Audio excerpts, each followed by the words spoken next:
Ladies and gentlemen, welcome to Talk Spicy. I'm Coach Gene Clemens. Thank you for joining me wherever you are joining me. Rate the show, comment, agree, disagree, but whatever you do, keep it spicy. 5-star ratings are appreciated, and if you're joining me on the YouTube channel, make sure you like and subscribe. We're inching, and I really do mean inching. I need y'all to get out there and support. We're inching towards 2,000 subscribers on that YouTube channel, and that's my baby. So obviously, I want to build it up as much as possible. So if you have not already, if you've been listening most mornings with me at 7 to 7:10, 7:15, wherever I get started, do me a favor, go to that YouTube channel, Coach Gene Clemens, and hit that subscribe button. Something interesting happened this week. Teddy Bridgewater was named the starting quarterback in Denver. If you've been watching any of the preseason games, you should know this wasn't really a difficult decision. It seemed to me that Teddy Bridgewater performed better. It didn't matter that he was with the second unit or whatever it might be. It doesn't matter when he was in, what he was doing. Teddy Bridgewater, when it mattered, that's when the whistles are blown and the score clock is up there. Teddy Bridgewater performed better than Drew Lock. Yet I have heard a lot of people who normally take emotion out of it. They normally take emotion out of it. I've heard a lot of people with the I didn't think Teddy won this job. I heard Benjamin Albright use, and by the way, I like Ben. I don't agree all the time with Ben, but you should never agree all the time. I don't agree all the time with my dudes, and those are my dudes. Like me and Emery disagree on evaluations. Me and Brandon, we disagree on evaluations. Me and TD, we Teron Davenport, we disagree all the time. Chris James, we disagree all the time. So it's not that I agree with them or disagree with them all the time.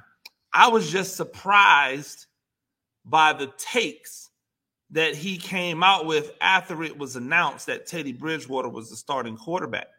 He said, I watched all of the practices, and Drew Lock threw more touchdowns and less interceptions in practice.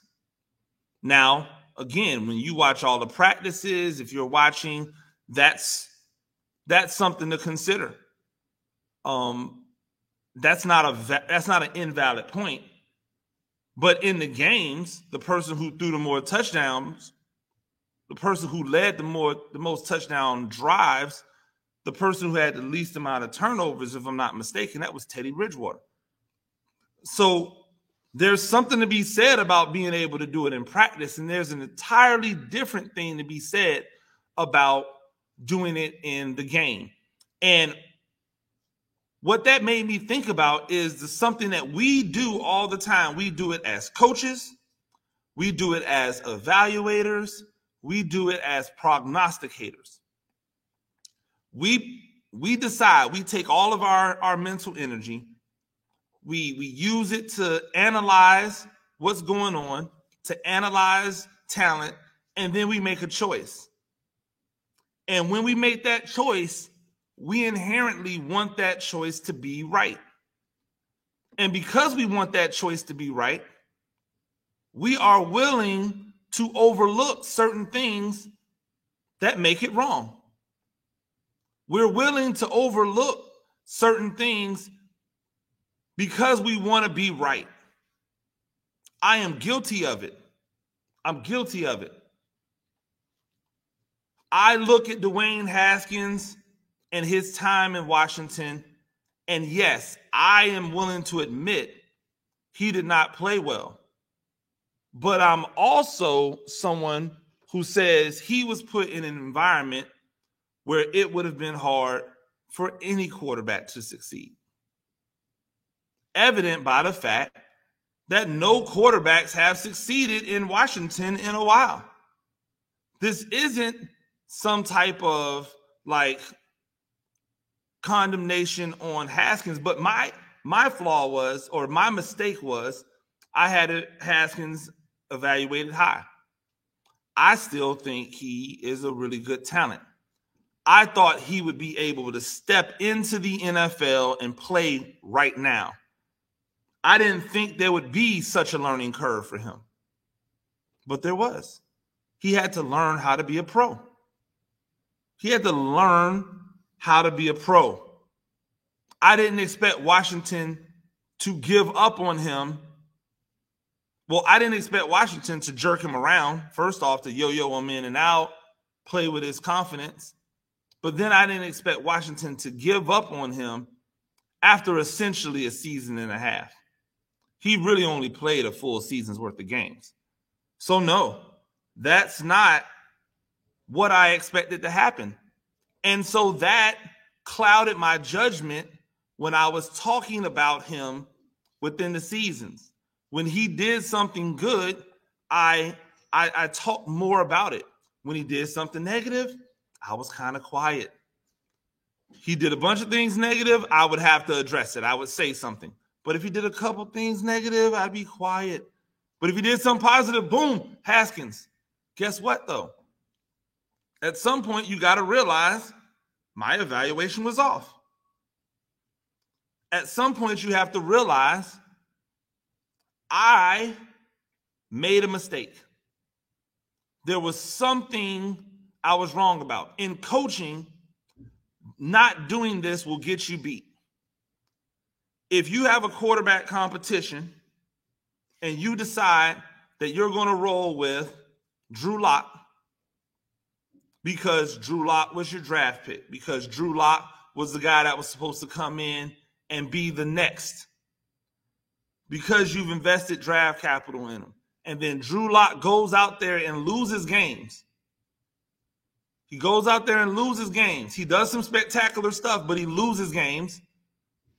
You as a coach, your job's on the line when you have somebody who's steady, like Teddy Bridgewater, who's not going to lose your games. I really think this competition comes down to two things. Do I think Teddy Bridgewater is more like naturally gifted than Drew Lock is? I wouldn't say that. Do I think Teddy Bridgewater understands how to be a better starting quarterback than Drew Lock does? Absolutely. And it shows in the fact that the coaching staff went with a guy that they just brought in, a guy who's been on multiple teams over the past 3 years, 4 years. I want to say 4 years, 3 teams in 4 years. Or 4 teams in 5 years, one of the two. Because he was with the Jets, then he was with the Saints for 2 years, then he was with the Panthers last year, and now, so it'll be 4 teams in 5 years. A guy that has been on 4 teams in 5 years came into a new offense and had a better grasp of it than the guy who's been in the offense for multiple years.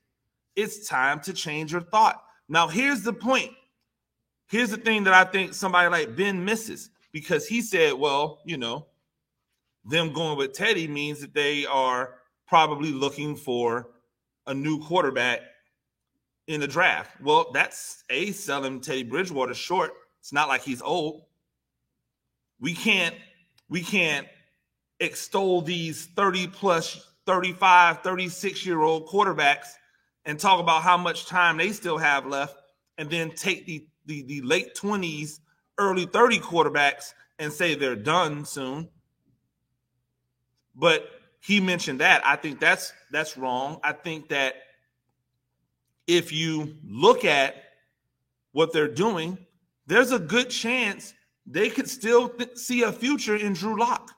Why is it that every time a quarterback loses his job, this only, by the way, happens at quarterback. Anytime a quarterback loses his job, everybody thinks that means he's done with that organization. Number one, we need the quarterback to have thicker skin. Number two, Maybe the organization says we like him, we like Drew Lock, but we want Drew Lock to get more seasoning like Teddy Bridgewater has. Remember, Teddy Bridgewater had a catastrophic knee injury that essentially lost him 2 years in the NFL. But then he came back, he went to the Jets, he outperformed Sam Darnold, and they still gave the job to Sam Darnold. So then he goes to the Saints. He ends up apprenticing behind Drew Brees. Drew Brees gets hurt. He plays phenomenally in Drew Brees' stead. They bring Drew Brees back too soon, lose. I contend if they would have just let Teddy Bridgewater rock, they would have had a better chance at going to the championship that year than bringing back an old, broken Drew Brees. That's just me. Then he goes over to Carolina, where everybody gets hurt, including him. And then they still keep putting him out there even though he's hurt. Partly his fault, partly their fault. If he can't go, he should say, I can't go. There's no reason to try to muscle through these things. But he's seasoned. He's seen everything now. He's been through every type of adversity. So you would expect someone like that to have more moxie, to have more understanding of what it means to be a starting quarterback in the NFL. That matters. Drew Lock doesn't have that. This is Drew Lock's first legitimate adversity. He lost a fair and square competition. He lost a competition that was rigged for him to win. He's got to own that. How does he come back from that? He could still be a great quarterback in this league. He could still be a starting quarterback for Denver if he humbles himself and learns some things from a guy who's been there, done that. And if Teddy Bridgewater is not the answer, and if, like Ben Albright says, if Bridgewater gets hurt because he's been injured a lot, he's actually only really missed time due to injury twice in his career. But okay. If Bridgewater does get hurt, then the Broncos find themselves in one of the best positions in the NFL because they have a starting quarterback or a starting caliber quarterback as a backup, and not many teams can say that. In Tampa Bay, if Tom Brady gets hurt, it's over. There are a lot of places like that. The starter gets hurt, it's over. In Dallas, if that goes down, it's over. So they find themselves in a position that you have to love. But we have to get over ourselves. Sometimes we make mistakes. Coaches, if you're out there listening, if you make a decision on a player and you start to see that there's another player who is just simply outperforming that player, it is okay to say you were wrong and put that other player in, whether that's a quarterback, an offensive lineman, a running back, a D tackle, a cornerback. Make that change. It doesn't mean that you've given up on the person you put out there first. It means that you're doing what's best for the team. And ultimately, that's your job as a coach. Evaluators, prognosticators, draft analysts. If you think a player is going to be good and they show you signs that they're not good or that they're going to struggle or they're going to need more time, you don't have, just because you say it doesn't mean that you've all of a sudden given up on that player. Doesn't mean that that player can't be good. It just means you were wrong. We all thought Jadeveon Clowney was going to be a generational talent. We were wrong. He's just a good football player. He's not a generational talent. He's not Lawrence Taylor. He's not Julius Peppers. He's a good football player. We all thought he was going to be generational. We were wrong. It's okay. We can say it. A lot of you thought Sam Darnold was going to be great. We were wrong. It's okay to say it. Many of you thought Cam Newton was going to be a terrible pro. You were absolutely wrong, and you still won't admit it. People thought Lamar Jackson was a wide receiver cornerback. They're still holding out hope that they're right. Just come on home. Admit you're wrong. It's okay. I was wrong. I thought Dak wasn't going to be good. I was wrong. It's okay. Time will tell if I'm wrong about my thought processes on the draft this year. Everybody knows I believe Justin Fields should have been the number 1 pick. So far right now, he's looked better than Trevor Lawrence. Zach Wilson probably has looked the best out of all of them. Mac Jones looks like a check down Charlie. I'm not here for that. Sorry. Y'all can keep slobbering over Mac Jones all you want. That dude's averaging like 3 yards a pass. That's not going to get it done in the NFL. Not with what y'all tell me about some of these other quarterbacks. So time will tell. I thought Josh Allen would be a complete and utter bust. Clearly he's not. I was wrong. Do I think he's the generational talent that some of y'all think he is? No. Some of y'all think he's Lamar Jackson. He's not. He's not. Sorry. But is he a viable starting quarterback who can win you games and has a dynamic to him? Absolutely. I was wrong. Time will tell if my overall evaluation of what he would be in his career is right. But in the short term, I was 100% wrong. I'm willing to admit it. I understand that we have bias. You need to be out there and willing to admit it as well. Ladies and gentlemen, that's Talk Spicy. I'm Coach Gene Clemens. We do this thing a few times a week. Rate the show, comment, agree, disagree. But whatever you do, keep it spicy.